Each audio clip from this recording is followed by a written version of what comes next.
ہم نے سب سے زیادہ جس چیز کی تربیت کرنی نا وہ اپنے بیہیو ہی کی کرنی ہے. اچھا وہ بیہیو جو ہے وہ مختلف سطح کے لوگوں کا الگ الگ ہو سکتا ہے. یعنی ایک عام بندہ ہے اس کا الگ ہو سکتا ہے، ایک لیڈرشپ کے اوپر کام کر رہا ہے، آگے ہو کے کام کر رہا ہے، اس کو زیادہ برداشت، حوصلہ، صبر اس کو زیادہ برداشت کرنے کی ضرورت پیش پیش آتی ہے.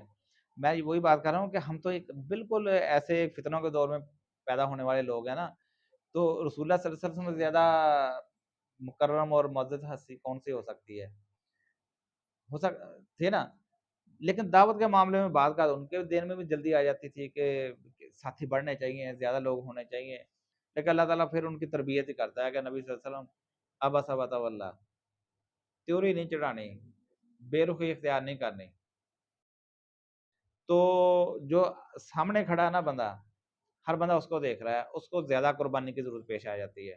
یعنی یہ سمجھ لو کہ پھر اللہ تعالیٰ نے یہ جو مبلغین ہیں، بلکہ جو جس کو مبلغ کہتے ہیں نا، اصل میں یہ مقام شہادت پہ فائز ہوتے ہیں.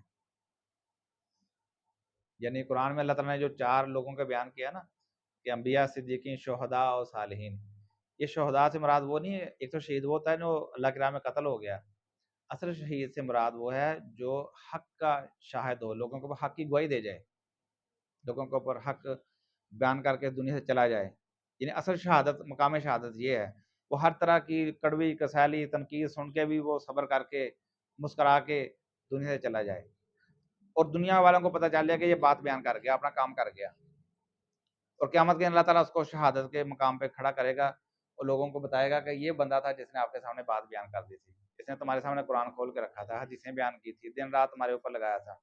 تو اس لیے اس کو اس مشن کے ساتھ ساتھ سمجھ اپنے اندر اوصاف بھی بڑے پیدا کرنے کی ضرورت پیش آتی ہے، دل بھی بڑا کرنے کی ضرورت پیش آتی ہے.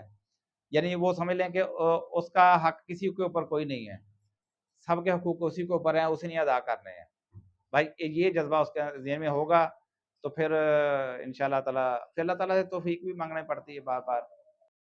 تو دعا بھی کرتے رہیں اللہ تعالیٰ سے. باقی انسان ہے بھائی، ہم میں سے ہر کو اپنے اپنی اصلاح کرنی ہے. ایک کے اندر ایک طرح کی کمی ہے، دوسرے کے اندر دوسری طرح کی کمی ہے. تو بھائی جب مل جائیں ایک دوسرے مل کے ہی یہ اصلاحیں ہوتی ہیں. لیکن کبھی بھی اس کو تحقیر کا ذریعہ نہ بنائیں، نفرت کا ذریعہ نہ بنائیں، اس کو پروپیگنڈا کا ذریعہ نہ بنائیں، تاکہ 2-4 بندے جو اکٹھے ہیں ایک اچھا کام کرنے کے لیے وہ ان کے اندر انتشار نہ پیدا ہو. تعریف کی بات ہے، کسی کے اچھائی کی بات ہے، سب کے اندر بیان کر دیں. تنقید کی بات ہے، اصلاح کرنا چاہتے ہیں کسی کی، وہ تنہائی میں اس کے ساتھ کرتے ہیں. اللہ کے رسول صلی اللہ علیہ وسلم کے بارے میں آتا ہے کہ صحابہ کرام بیان کرتے ہیں کہ جب کبھی ہم سے کوئی غلطیاں ہو جاتی ہیں، سرزد ہو جاتی ہیں، تو رسول اللہ صلی اللہ علیہ وسلم نے کبھی بھی نام لے کے مینشن نہیں کیا تھا بھی فلاں بندہ ادھر آ جائے، فلاں ادھر آ جائے. نہیں، آپ ہمیشہ اس کو جنرلائز کر کے بیان کرتے تھے. کہ کبھی کہتے تھے لوگوں کو کیا ہو گیا کہ ابھی اس طرح کرنا شروع ہو گئے ہیں، حالانکہ وہ بندہ سامنے بیٹھا ہوتا تھا، اب کسی کو نہیں پتا وہ کون بندہ ہے. تو صحابہ کرام بیان کرتے ہیں کہ اللہ کے رسول سے ہمیشہ اس کو جنرلائز کر کے بیان کرتے تھے. تو یہ چیزیں بھی وقت کے ساتھ سیکھنے میں آ جاتی ہیں.